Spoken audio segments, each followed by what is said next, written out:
Another episode of Living the Pug Life, brought to you by Pug Parties, because your pug deserves to be the best dressed pug at the party. I am your host, Donna, and tonight my co-host is Charles, who's already fast asleep on my lap. But tonight, Charles is dressed as Professor Charles. He's a very smart looking older gentleman. Hey, puppy? There we are. We've got to fix his hat, though. So tonight, Charles is with me. You'll have to excuse him. We got to go to playgroup today for the first time in 3 months, which was absolutely awesome. And Charles is completely tucked out, aren't you, puppy? Hey, good boy. So tonight I am excited to introduce our awesome guest, Belinda from Pugs SOS. And with joining her is her pugs, Ted, Lily, and Penelope. So Pugs SOS rescue neglected, abused, and unwanted pugs. As a non-profit rescue organisation, they're staffed by volunteers, and Pugs SOS faces high vet bills for many rescues, as well as the other things like desexing and microchipping. Some of the beautiful puggies under Pug SOS's care at the moment are Maggie, baby Stella, Ralphie and Tonka. And Belinda is going to share their stories with us tonight, and probably a few other things as well. So please join me in welcoming Belinda and Ted, Lily and Penelope from Pugs SOS. Yay! Say yay, Charles. Yay! Hello. Hey, all right, I've got to take Charles's hat off. I'm getting the look. Right. I hope everyone's got a wine in their hand in Victoria. Oh, I promise, as much as I would love to, somebody told me it was poor form to be drunk on your own show. So. Oh, really? I did have a glass of wine last night, even though it was raining. It was just so typical. First weekend of freedom and it rained. So rude. It was just so rude. But we'll say hello to everyone. So saying hello to Pepper Pug and Donna Pug Smith over on the Livin the Puglife show team. And then we also have, here we go. So hello to Kim. So I finally got to meet Tonka today in person, in pug person. At playgroup. So Tonka, I'm surprised, is still awake, because for a young pug, he definitely had a young pug's energy. And he was knackered by the end when we left. Hey, wasn't he, Charles? Charles couldn't keep up with him. Just could not keep up with him. So where have we gone here? Hi, blind man from Kim and Tonka. I'm not sure. Oh, sorry. She meant to say Belinda. Sorry. I'm just That's all right. I've been called worse, Kim. Don't worry. There's nothing worse than autocorrect as well. That's all right. And I'm guilty of that all the time, my fat fingers. And when you hit send, you go, oh, my God, they're going to think I'm nuts. Awesome. So pug evening to Lynn, Oscar and Gerald. And yes, they were at playgroup today as well. So I'm not surprised they're knackered. Just absolutely awesome.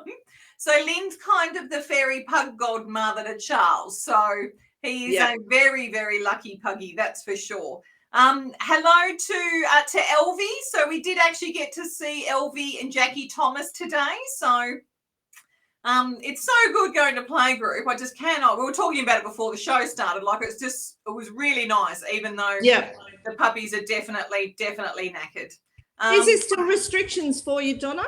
So 15 people must be double vaxxed at the one time outside. So, and luckily, so what if you had 16? Would you just break into groups of 8 or something? Well, it was just, luckily it's a really big park where Pug City is. So I don't know what the other groups are doing. So we just sort of went stagger your arrival and departure, just in case there's more than 15. And then worst case scenario, separate into 2 groups. I mean, like it was almost like it's a football field size leash-free field. So at least we could sort of, if we needed to, we could spare a part. But luckily we didn't need to because it started raining at the start of playgroup. So we were already there. We thought we'll get there a little bit early so we can sort of duck off if it gets too busy. And Rosie and Charles were both giving me absolute daggers. It was like, what are you doing? So I had to put them in the stroller and put the cover over because like they were not impressed with me at all. Oh. So hello to Lee Erin. Thank you for joining us. Thank you very much with your wonderful wave. So right, I was going to say I'll just double check. Yeah, no, we've got no one else joining us from the Live in the Pug Life side. So we'll get started whilst a few more people do start to join us. Charles has actually got a bit of energy about him. So now I think on your lap you've got Lily. Yes, I have. Lily. Now Lily's is beautiful at 14.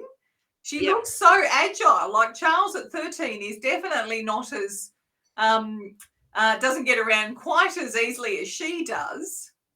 Yeah, I know. They're all different in their own ways.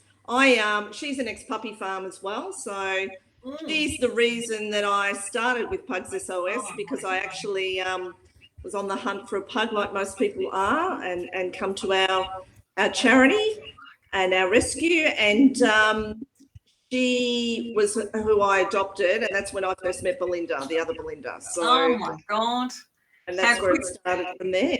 Always starts. I was going to say this is from Peppa Pug. She's going, how beautiful at 14. Just absolutely amazing. Yeah. So I tell you, Donna, that's commenting, is my head state manager for Western Australia. So she's actually my manager in WA and doing extremely well. The crew over there, they've got they've had I think they've had 20. I think Donna said 22 pugs this year. Wow! And I think they've had at least 5 or 6 doubles. So 2 have come into. Wow! So from the same litter or just from the same? No. So yeah, just so sometimes you get surrendered 1 pug, sometimes you get surrendered 2, but it's a rare you actually get multiples. But Donna's at least, I think she said 6. Might have been 7 actually this year. So wow. Do you think actually got a lovely pair of pug cross chippies at the moment? So I bonded there that are looking for a home. So they're same story as you, Belinda. This is Donna Smith saying same story as you when I got my first pug. Yep, that's how we met Donna. So I have to admit, I did deliberately choose Charles tonight because he and his brother Winston, who passed away last year, they were both rescues through Pug Rescue. Yep. And same thing, and they were litter brothers. So they've only ever been together, and it meant that they had to be adopted together, which was lucky for me. When because you were talking about the fact that all of your foster fails, or your foster fails, and there's been many. And it's actually at the behest of your husband, not at you. Yes, not me. And my husband. Similar, when it was time for us to get a new pug after we lost Fat Dog, my first pug, I thought I was going to be lucky to get one, and I'd probably have to really do a bit of wheeling and dealing. And then Andrew just sort of come out one day and said, "Oh, maybe we should get 2." Okay. Oh, you've got to have multiple. You can't have one. It was Fat Dog, my first one. He'd always been alone, and he'd had so he was a rescue, but by pure happenstance via the local vet, and he couldn't be around other dogs a lot. So it's but I know that he's like a rare. Whereas Charles was completely different. After we lost Winston, we had to find him a friend, and then the universe gave us Rosie, who was a rehome. So, and it's always nice when you get to rehome a pug that's been loved but can't fit in with the family unit at that time. And she just fit in so well with Charles. So, and it seems like sort of Ted Lily. I mean, like Ted's just quite happily sitting there fast asleep on the couch behind you. Yes, I'll see if I can drag. I was going to say, doesn't want to debut at all. Not at all. Well, he can't see. He's blind anyway, so he just can't see anything. So he just goes with the flow anyway. And because Ted has, I think he has a liver condition. Yeah, so he's got a genetic liver disease, which is called MVD. So he's on a special diet. It's inoperable. He was diagnosed at 18 months old, and I was told by the vet she only ever knew a dog living till 6, and he's about to turn 10 in May next year. So he's 9 now. So I recently had his blood work done at the vets, my new vet's up here, and she said he's fit and healthy, even though he's got lots of other issues. His vital organs are amazing, so including his liver that's working in the normal range. So that's awesome. So it's always nice when you realise that all that hard work is actually giving them a better quality of life. Oh, yeah, absolutely. So, I mean, he's had other issues. He had his eye removed at 8 months when we got him. The other eye was injured. That only failed about 18 months ago, so he's only been blind for about 18 months. He's had a femoral head off, which is your hip joint removed, cut off for arthritis, because he had early set arthritis. He's got slight heavy vertebrae.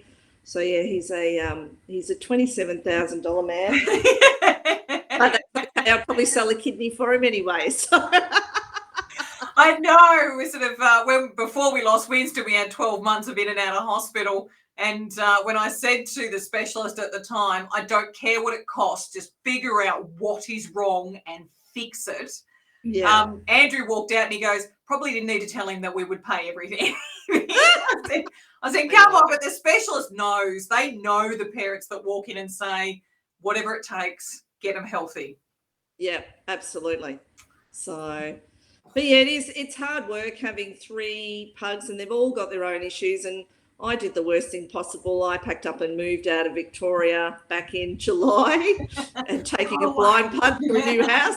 Yay me. But he's adapted really, really well. They all have. The weather conditions up here in Queensland are polar opposites to Victoria, of course. So, but they've got their own bedroom with their own couch and their own beds and their own air conditioning. So they have a need for nothing, as they should. Can you not tell Charles what he's missing out on? Their own, I love it, their own couch. I'm going to go and tell Andrew. We need a bigger house. It's my old $3,500 leather couch, Natutsi couch. So it's got a ramp that goes up, and that's where they go to sleep at night. So except for Teddy's in his big lush bed on the floor, and then they've got a double sliding door that opens out into their own area, their own run. So oh my God, they're safe. I love it. I'm gonna at the end of the show, I'm just gonna insert this bit out and leave it in Andrew's inbox and say our next house, Charles and Rosie have put in a bid for what has to be their part of the house, I think. Yeah, and it's more too for safety as well. The worst thing that can happen to my pugs is to be stolen. So keeping them safe and not wandering around fences and things like that when I'm not home and barking is, I've got cameras all over the house as well. But yeah, their safety is probably the utmost thing that scares me the most. So yeah. I'm not surprised. I would be the same. Yeah. Just absolutely. There've been a couple of times where I've not realised I've had to go into the office and then come back. And in that time, Andrew's taken the puppies to Pooch Parlour. And then he's gone off and I'll come home. And because they usually meet you at the door, we're all excited. And you walk in the door and you're like, where are they? Oh, maybe they're outside. You go outside, they're not outside. And that's when you start going. Yeah, your heart sinks, doesn't it? You just think, I'm just, and of course, at the start of the year. So Charles is my pug that never strays very far from my feet until playgroup at the start of the year, when he stealthed and he walked to the other side of the park, which is like a big national, like native reserve. 1 minute he's there, the next minute he's not. And because he's such a slow walker, you don't even realise that he's left. And then the next thing, and because he's deaf as well, you're yelling out to him, knowing full well that he can't hear you. And he'd gotten all the way to the other car park on the other side of the park before we found him. Yeah, right. Honestly thought someone had taken him. Yeah.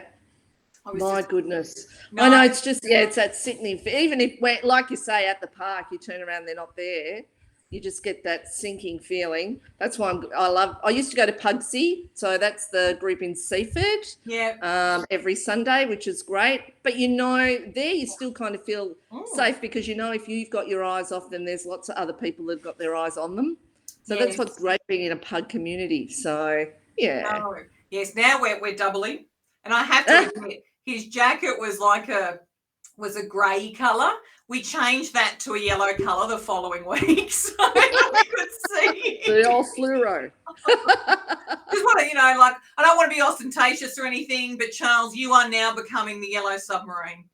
2 ways about it. Hey, the other thing I've got is a disc that connects to their harnesses. I have looked at those. And it's an app, because I was always worried, Lily, that was on my lap a minute ago, so she's partially blind and she's now deaf. I was worried that when I was going for a walk, if you take, and you do, your phone might ring, something takes your attention away briefly. She could end up falling in a hole. Well, then what do I do then? Or in long grass, God forbid. Yeah. And then, so this little tracker, I could find her on my phone where she actually was. So I haven't used it for quite a while. And there's all different ones on the market. So that's another thing good for our older dogs that tend to wander off a lot. I had thought about it and threatened to get one. And Andrew said, no, you're just a terrible mum. And I'm like, oh, I can't believe you actually said that. Meanie. That's mean. Right, she said Charles's grey coat was his cloak of invisibility. Bit of Harry Potter going on there. I know, it was just incredible. It was just, he blended in so well. And if it had been camouflage, I probably would have understood it, but no, he was just a little stealthy, weren't you? Right, so let's have a chat about the beautiful puppies that we saw in the opening video. So all happy news about one of them. So Tonka. Yeah, so Tonka's a foster fail. What can you do? So lovely lady who fostered Tonka for me up here in Hervey Bay. She had some heartache herself recently, losing her pug. So it's been a really good thing for her. The frightening thing about Tonka was he was probably one of the worst airways I'd ever heard in my whole 10 years with Pugs SOS. He sounded like a 20-year chain smoker. It was horrendous. But the problem was that he was having regular seizures. So putting under anaesthetic is always a risk, especially for the brachycephalic breeds. And that's why it's really important to always get a really good vet that understands the breed, but also coming out of any surgery that they have the proper post-op conditions that pugs need, and that could be an oxygen tank, an oxygen tent, not a tank, that provides oxygen to the dogs and things like that, just monitoring them. So this setup here that I've just met, Candace, she was amazing. She actually took Tonka home overnight. So, some vets will actually do operations, and when they stay open at night, nobody's there. And that's just frightening in itself, because you worry if something happens overnight, no one's there. So, she took him home, and I can gladly say 3 weeks post-op, no seizures. So we don't know that it could be just good luck, meds. But, no seizures. So that's great. So he's in a wonderful home here in Hervey Bay. So that's awesome. Also here in Queensland, we have baby Stella, which is the little black pug cross. Well, we think French bulldog. We're not 100% sure. So she's currently still in foster care at the moment because she's still only a puppy. She's still not desexed, and we're trying to make that. She won't be rehomed till she's probably 16 to 18 weeks, just so we can get that extra weight and growth on her before we desex her. So she was she's a blessing, I tell you. Her mother was probably one of the worst my head foster carer, my state manager Tony up here had ever seen. She was in when Tony drove down to New South Wales and picked up, from memory, it was about 4 or 5 dogs, and she was one of them. And she was heavily pregnant. She was due to give birth any day. So we got her back up here. Tony, we were waiting for, because we wanted to do a C-section because that's best for brachycephalic dogs, just because they don't whelp very well. And she had 1 puppy. But what was hiding that pregnant stomach, Donna, was an emaciated body riddled with cancer. And she actually, we believed that she just got to the end, got Stella to 4 or 5 weeks before things got really bad for her. And we actually had to put her to sleep in the end because it was just so bad. Like, she had no meat on her bones at all. It was just skin and bones. Yeah, so a lot of heartache for Tony because Tony, as we all are very passionate, but she follows through, leaves no stone unturned, like all my awesome girls in every state. She lives through the pain with them. But, you know, Stella's her legacy, and she'll live on in a beautiful home. So we are still looking for a home for her at the moment, all being well. We've got Maggie in Victoria, the little black pug. We are looking at a family for her at the moment. She came with another male pug, but we have separated because we weren't bonded. She was in pretty good condition, other than she had incontinence, and she still got it. So after desexing, which can happen sometimes. But we are looking at a lovely lady's presented in the last couple of days. Lovely. So we are following through with her as well. And then in Queensland, who else do I had Ralphie. Yes. Ralphie is, we're having trouble finding a good home for Ralphie. So he had absolute horrendous skin. I think one of the photos there you can see it was a bit like very patchy, a bit like elephant skin, so very dark. And it's a bit like a lizard skin kind of. And his foster carer Donna put him on an amazing diet. It was just a lot of vegetables and brown rice, taking a lot of that dried food element out of things. I think he might have had a bit of hemp oil, things like that. So he's come really good again. And so he's hunt for a home in Queensland. Donna in WA, she's got her pair of Tibby Cross pugs, and I think she might have 1 or 2 others. But I always recommend to people, don't wait until you see a rescue on our Facebook page, which is where we actually advertise for adoption. Put an application in if you're ready now, because we do go through all the applications. The girls in each state flag they're really great applications. So we do go through, even though we put them up, we do still go through applications that we have on file. So so that's important. And put as much info. If you think you're going to write a 5-page novel, that's fine. I'm all up for 5-page novels. But a lot of people just put one-worded answers, which doesn't make you stand out. Treat it like you're going for a job interview. So tell me what kind of life you're going to give the rescue, because that's what we look for. So, So can you take us through the adoption process? Because I think sometimes people are scared to apply.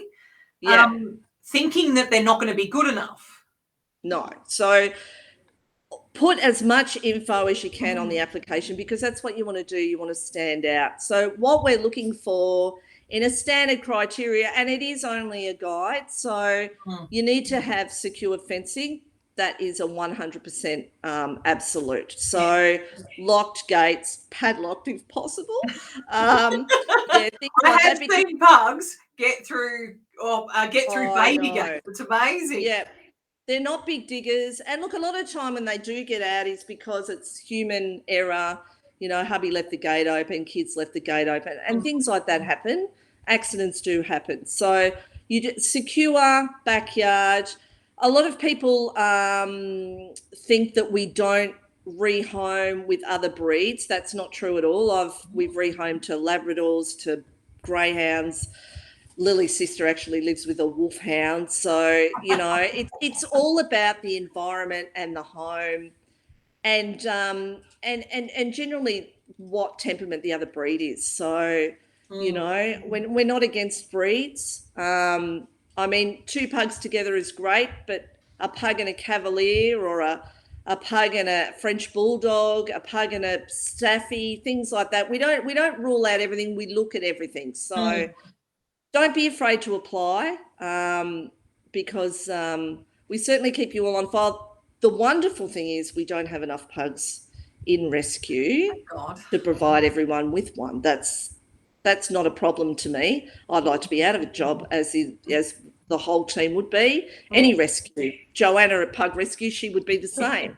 So, you know, we would love to be out of a job, but that's never going to happen. Although laws and legislations are changing across states. Queensland are about to move into where landlords can't discriminate if you've got a dog to some degree, which is what is already in Victoria. Oh, thank God. Yeah, puppy farm laws are being shuffled around, and the tree's being shaken in New South Wales a little bit as well, which is awesome. South Australia got a lot of desexing laws where you can't own a dog unless it's desexed, which is awesome. Yeah. WA needs a swift kick, but yeah, you know, McGowan. Well, what can you do? He's a law to himself, but that's okay. Yes. So, but things are changing. That's probably the best thing. The other thing is, as a rescue, Pugs SOS was started by Belinda Goyarts, who is a registered pug breeder. She wanted to protect the breed from being put in puppy farms, all that sort of thing.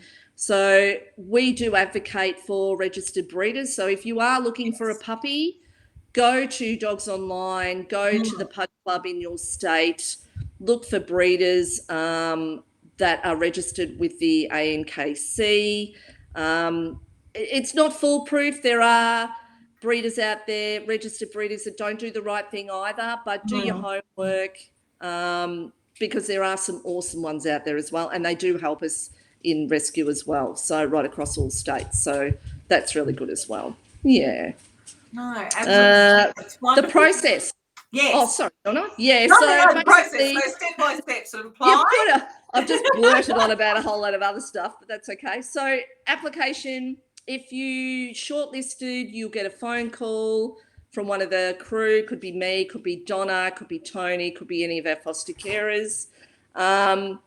They just run through and get a bit of an idea, because sometimes people on their applications may sound good and there might be something on there they've left off, or vice versa. You might look at an application and say, oh, I'll just give this one a ring and see what happens. So we're all volunteers. We try and get back to as many people as we can. That's not always the case. So I'm very much an advocate for responding to everyone's applications within 48 to 72 hours. So you'll always get a standard reply, or you should. And if you don't, then obviously I've gone to your junk. So because I am one for definitely replying to applications.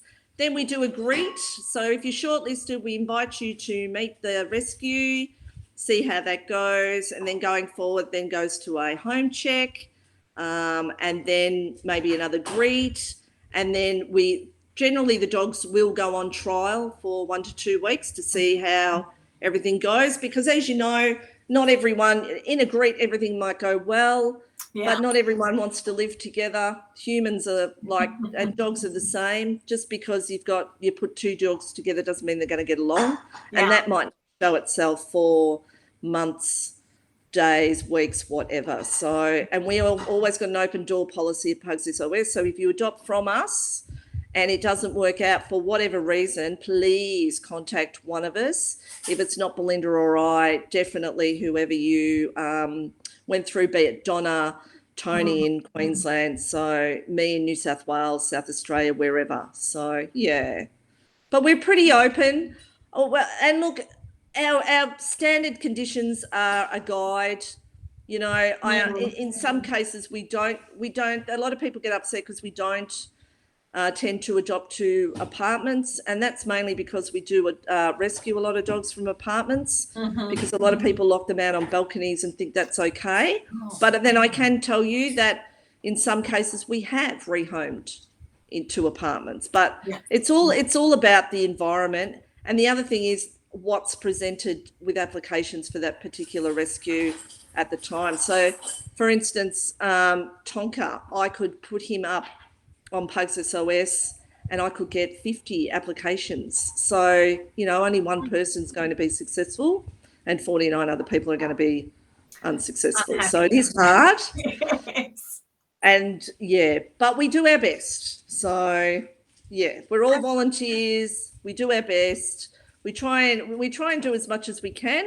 And we always try and get back to you when we can. So, Oh, that is wonderful. I'm going to pop up a couple of the comments. So Claire's actually from the UK.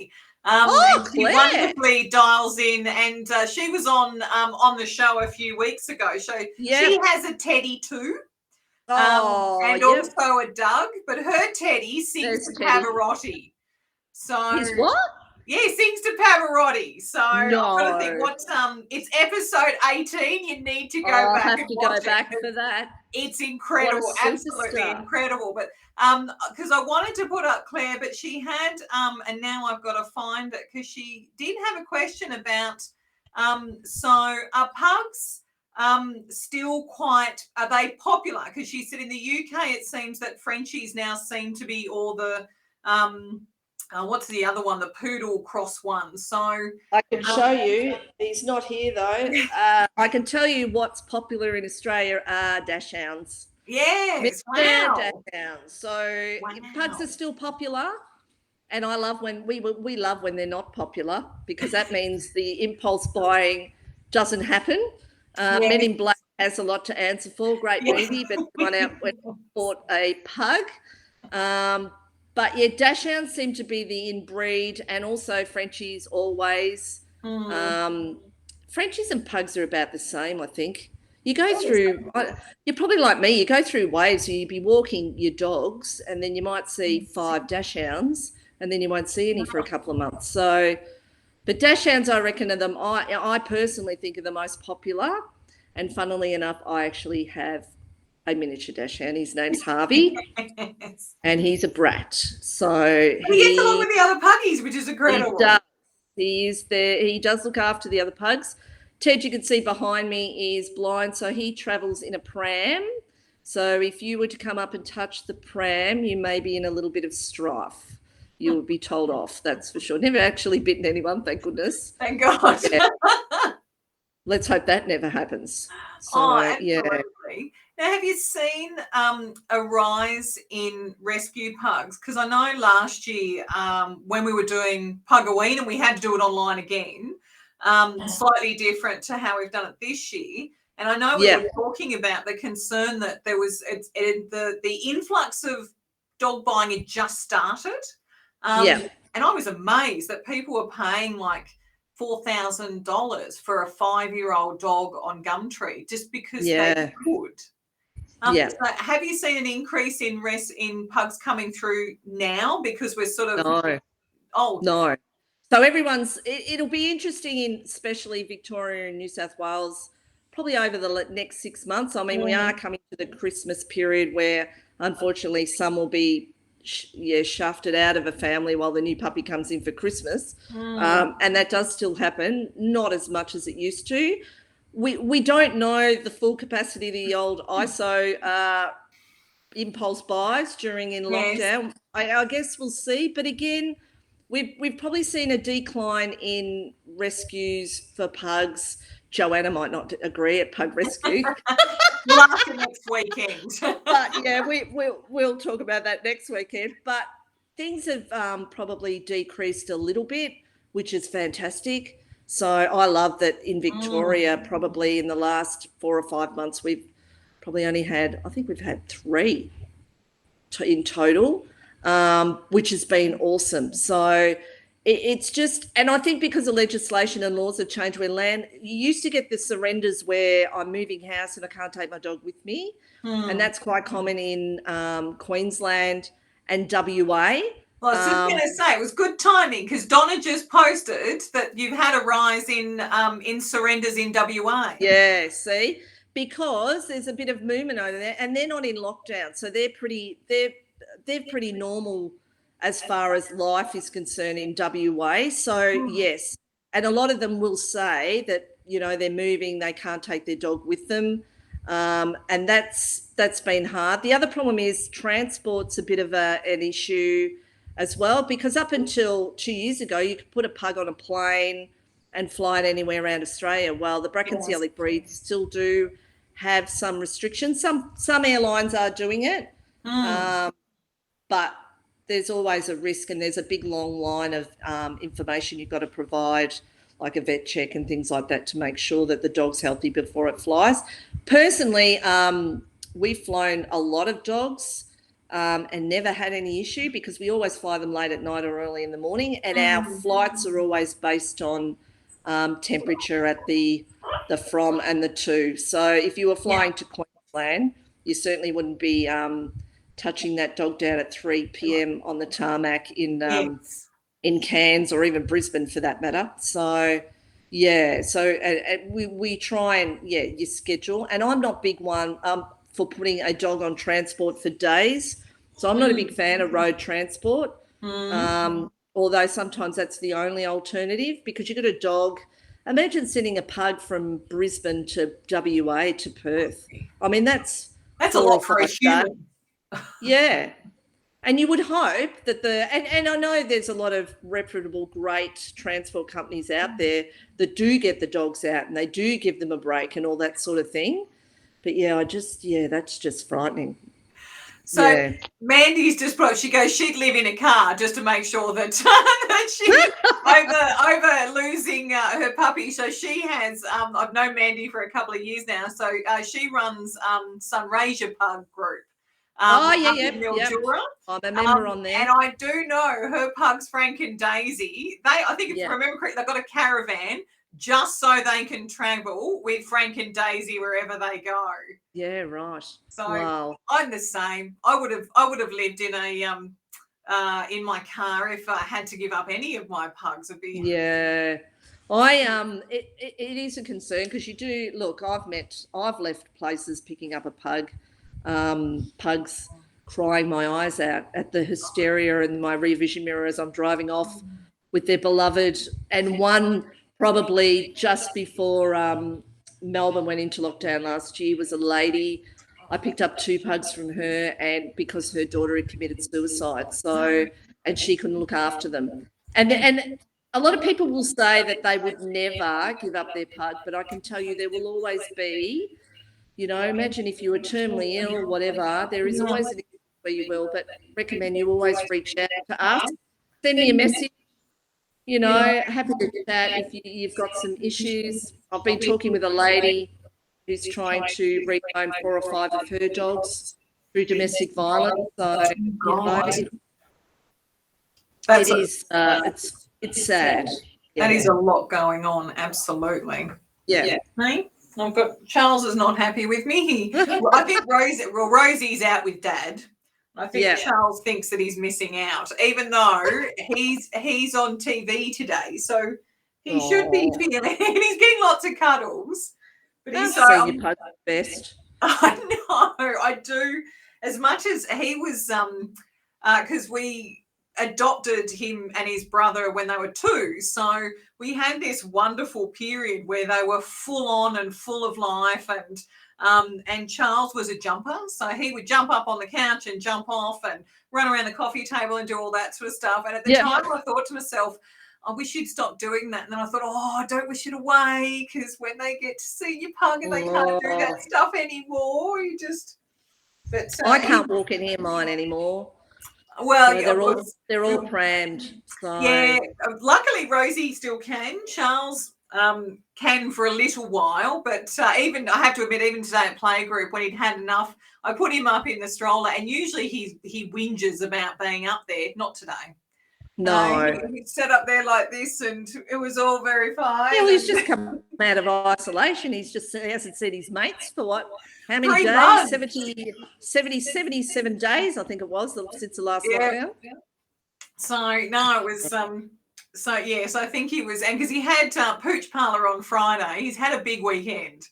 I think it's going to take him the rest of the week to get over it before he goes back to Pooch Parlour and then has playgroup again.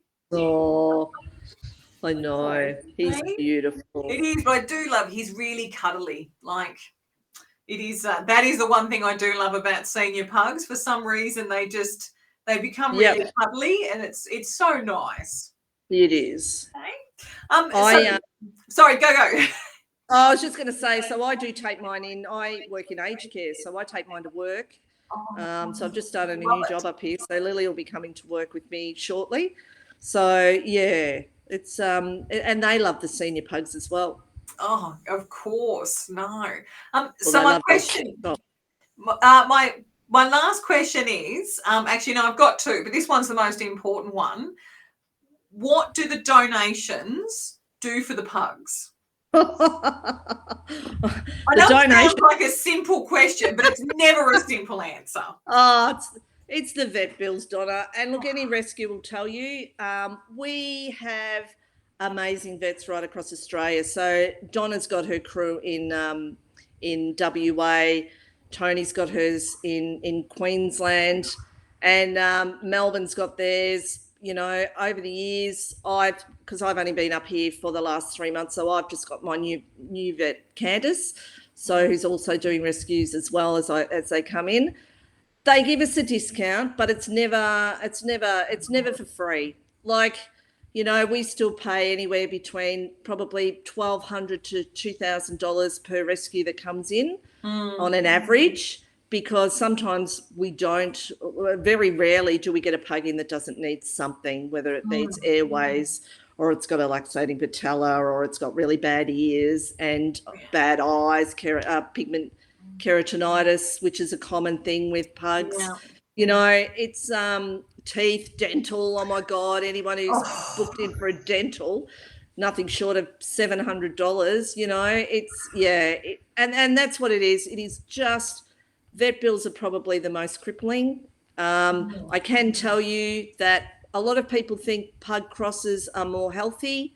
I can tell you from experience that we spend more money on pug crosses than what we actually do pure pugs, believe it or not. Because you're actually picking up the genetics and the issues with breeds, But, you know, some people luck it and they get great, healthy pug crosses. Yeah. You know, a lot of people think pugs are unhealthy, but if that's true, why do they live for 14 or 15 years of age? So, you know, it's much of a matter. But it is the vet cost is huge. Yeah, it's just constant outgoings all the time. We have some wonderful regular donators that donate to us weekly. Some are only $5 a week. Belinda ran a donate a cup of coffee a week. Probably, gosh, that was probably 5 or 6 years ago, and we've still got a handful of people that still donate $5 a week, which is awesome. Yeah. So because people think, you know, $5 a week, but oh my goodness, it all adds up in the long run. Absolutely. So. And I don't like doing big call-outs for surgeries when we need them. So it's just good to, you know, have donations and all things like that. And these sort of fundraisers is awesome. So that's the reason you don't have to do a big call-out for funds when you need them. So, yeah. Every dollar counts.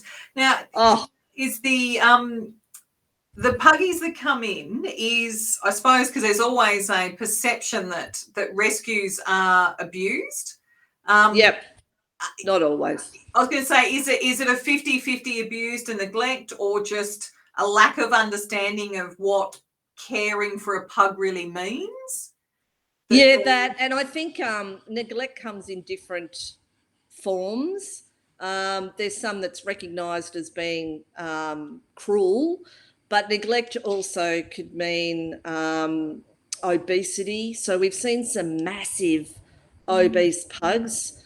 That in my opinion is a form of well, it is a form of cruelty in some way, shape, or form. And look, but in saying that, sometimes, like, we recently had a huge pug come in because the lady had dementia, so it wasn't her fault. You know, she wasn't remembering that she was feeding, but she also doesn't have the cognitive ability to realise that the dog's grossly overweight either. So there is a common pugs shouldn't be left outside either. There are some people that will tell you their pugs love being outside. That's true to some degree, but I can tell you, if I picked them up and brought them to my house, after a couple of months, they wouldn't be going outside much, only when I did. So. What are you talking about? They've got their own bedroom, their own AC.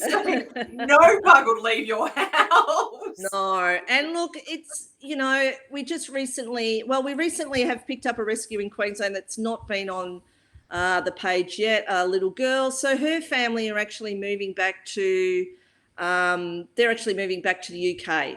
So they're not taking her with her because of the trauma and everything to get her on a flight, take her over there. They've just decided to rehome her. But they're beautiful home, beautiful family, beautiful kids, you know. And that happens a lot. This lady that's going through domestic violence, you know, it's something that she has to do. But they've all been loved and cared for. So not everything, not all our pugs come from a horrible environment. Puppy farms are still out there. They're certainly not as bad as they're not breeding pugs in puppy farms like they used to. So they're more oodles and groodles and manoodles and anything with an oodle. I know. Do you know what the cross between a poodle and a pug is? Oh no, I have seen it, but I can't remember because it always makes me giggle. It's a pugapoo. Yes, pugapoo, and it always makes me laugh. I know, but imagine a curly head pug. People crossbreeding pugs with poodles. Yes, I have seen one, and it still shed hair. So my God, isn't that why you cross them, to get rid of the shedding? So Lynn says Gerald and Oscar, they never go outside, and by the sounds of it, they want your house. So Lynn's in trouble. She is absolutely in trouble. They are. They take over your life, your couch. I tell people the pugs don't live with me. I live with them. That's true. I am a pug slave, and this is puppydom. And then my parents' houses and other family, those are just I can't. What does the Queen call her holiday house? You know, basically Balmoral. That's the extension of puppydom. That they must be ferried to. Yes, indeed. Oh, I know. Because we've got to have the back seat of the car. We can't be in the boot, or because we've got a station wagon. No, never not that. It's unbelievable. No, it is. So do you, because my last question is, I ask everyone this, what's your favourite outfit that you dress your own puggies up, and do you dress the rescues up? Has to be Christmas. I've got a plum pudding outfit. I've got what else have I got? Santa. Penelope always wears the naughty elf outfit because that suits her personality because she is naughty. It'd have to be Christmas. And then Pugaween 2 years ago, was that the last time we had Pugaween where we could in person? Yeah. So 2019. Teddy has a Spider-Man outfit. So nice. He rocks, and he rocks his pirate outfit too, don't you, buddy? Oh, very good. Very good. So, yeah, do we dress the rescues up? Probably, probably a little bit. They might get a Christmas ruffle around their neck or a hat on, but no, we don't tend to dress them up a lot. We leave that up to the new owners. And often I don't know if you saw the post on Pugs SOS last night. There was a gentleman, Lily's telling me she wants up, a gentleman that took his dog, he was a WA rescue to dog, what was it? It's Oktoberfest. Doggerfest, yes. Dogtoberfest. Yes. And he won first prize. So it's dressed as a ninja. Oh, really? So normally when we get those beautiful stories back with because I love the catch up when they send me photos, yes. and I have regulars that send me photos a lot, which I love. They've obviously, a lot of them have costumes on, or they've been out somewhere or something like that. But yeah, it's definitely an industry owning a dog these days. That's for sure. Absolutely. So I've always dressed my pugs, even my first one. But you can imagine 20 years ago, Fat Dog, I had to have his clothes shipped over from Japan, and it was always the risk that they wouldn't fit. So you'd they come all the way in, go to the place I used to be able to order them, have a look at the catalogue, ring up, order one, hope that it'd fit, have it arrive, put it on Fat Dog, and go, yeah, you know what? I reckon I can hand stitch like a little dark, and then that'll kind of make a little bit smaller. But he had this one outfit. It was a little chef's outfit, but it was a full overalls and little jacket because my sister and brother are both chefs. And I went, that'd just be awesome. And it didn't fit. And by the time I'd sent it back in the hope to get the next size, sold out globally. And I was like, But he had a Hawaiian shirt that he knew when that come out, we were going to the coffee shop. So, he knew. Whereas these two, obviously, that's the summer collection behind me. They know the second something comes off the rack, we're going out. So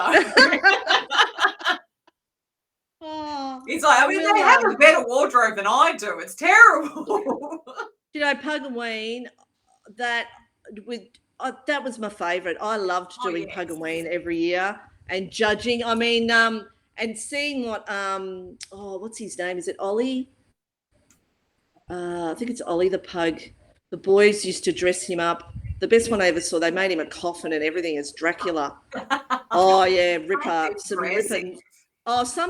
people go right out with costumes, and I love it. Pugaween was the best. Yes, and I just hope next year it'll get back to what it was. So yeah, fingers crossed. We've had a couple of very really inventive entries, which everyone closes tonight at midnight. If you haven't already put in your entries, don't be late. But yeah, definitely. We've had a little mummy, and obviously she her name's Dolly. So I think her mum's Nikita Wing, she does. I can't remember the pug group that she's the admin for.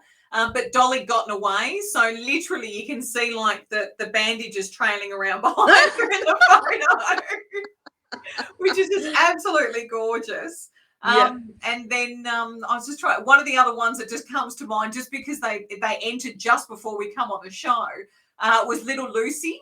And she's dressed up in a psycho clown. But it's like the whole thing. There's a backdrop and everything. It's just amazing. And I mean, for me personally, I don't care if it's just the pug or if there's like a whole background and everything. It's having a bit of fun. But all I can say is, and I know that you're the same as me, thank God we're not choosing. And it's all going out on a poll tomorrow, so it's popular vote, because I don't know how I could choose. Yeah, right. We'll look forward to the photos. I know, like they're just incredible. So, and we've got a couple of naked pug entries as well, which I was really happy with, because you know what, puppies who not every pug wants to dress up. So, he's a little dashy. There's Harvey. Hello, Harvey. Hey, he found his way. It's time to come on too. That's all right. Friend of pug. Always good. He's a low riding pug, aren't you, buddy? Hey, that's all right. And he's well known at Pugsy, so he used to play with the pugs there. so which is good. Beautiful. Yeah. One of our naked pugs is Willow. So I'm just trying to remember. So Willow's show was episode. Where are you? I can't see you, Willow. Where is your name? We've had so many shows now. I have to have it written down, otherwise I can't remember. Episode 7. Okay. So yes, Willow is definitely she's a naked pug, and her picture, she's lounging back almost like a paint me like one of your French girls, Leo. Something out of what was it, Titanic? Titanic, yes. Yeah. And I believe that Joanne got the photo by complete happenstance, but it was just beautiful. Can't wait to see them all. Oh, I know. And as I said, I'm so glad that that everybody else has to make the choice by voting.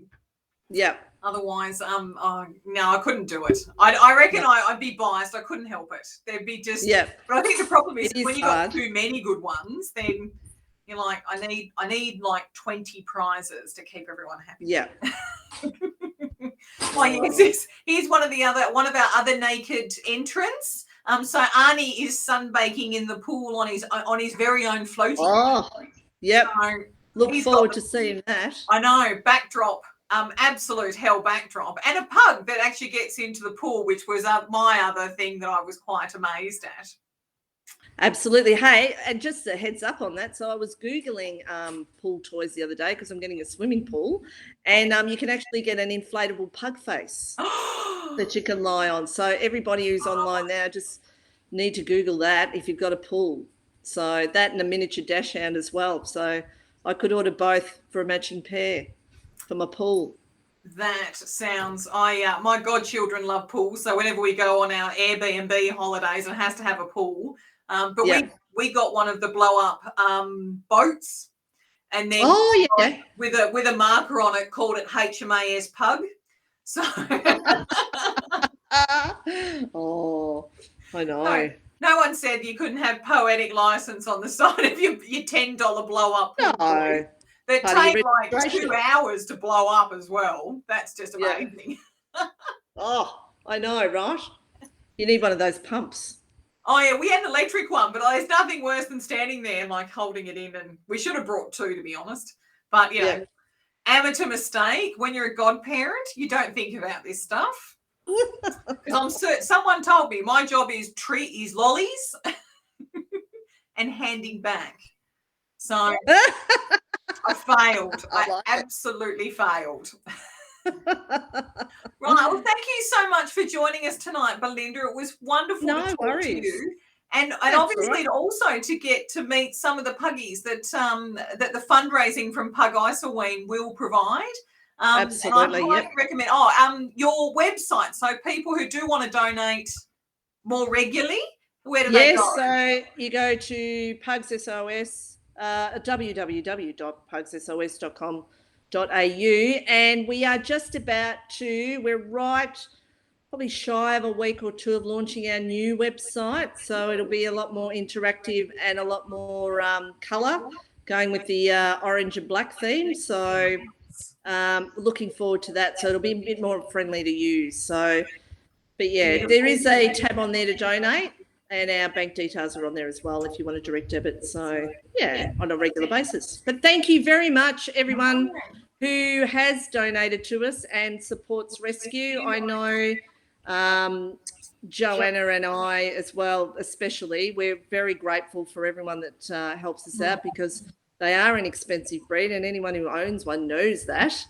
So we do our best to patch them up before we send them out. So yeah, so thank you everyone that donates, and thanks to you, Donna, for having me on and for all you do. So thank you. Oh, and guess what? Somebody just donated. So it's just popped up. So thank you very much. Can I see their name? Amanda. I didn't get a last name. Thanks, Amanda. So thank you to Amanda for your wonderful donation. That was almost pure perfect timing. Yeah. And always remember they're tax deductible too, over $2. So Yeah, Right, all good. Absolutely. No, thank you so much, Belinda. Now, everybody will be hanging around after the show to read and respond to everyone's comments, as always. So if you haven't already said hello, please do so. And I'm sure that Belinda will be more than happy to talk about the puppies that are still available for adoption. Yep. If somebody has one pug and is looking for two, or has two pugs and is looking for four. So or has no pugs, and see, that's another fallacy, has no pugs and looking for one pug.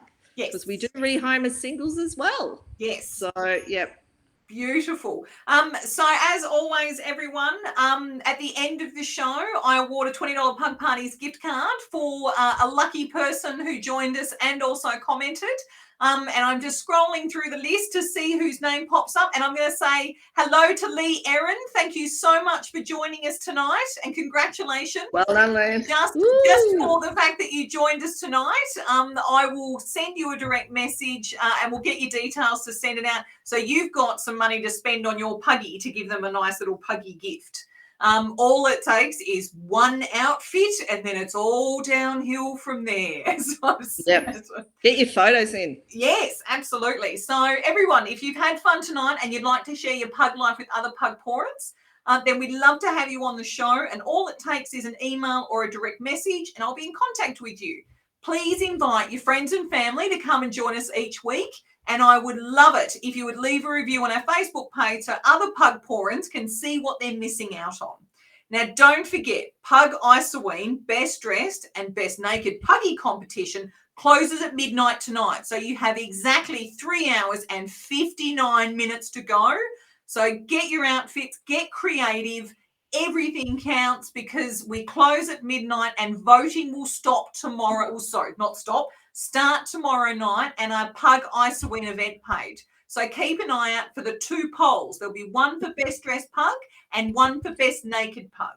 And they will be open for voting until midnight on Saturday night. So don't forget, do your vote and then tell everyone to vote for your pug, because we've got some absolutely awesome prizes. And if you don't believe me, other than the fact that there's first prize is a $200 Pug Parties gift card, we also have our, I've got to remember now.